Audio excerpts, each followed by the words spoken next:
для компаний иностранных у нас созданы лучшие условия для организации круизного туризма, чем для российских. Но это же вообще недопустимо. Люди, которые такое допускают, они делают все наоборот по отношению к тому, как должно быть организовано. Поэтому мы точно эту ситуацию перевернем, сделаем, восстановим здравый смысл.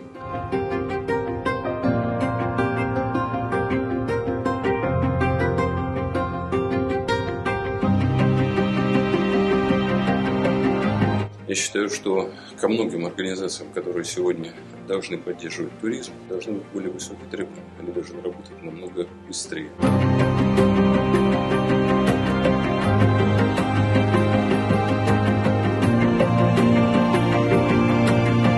Помощь со стороны Ростуризма приходит очень поздно.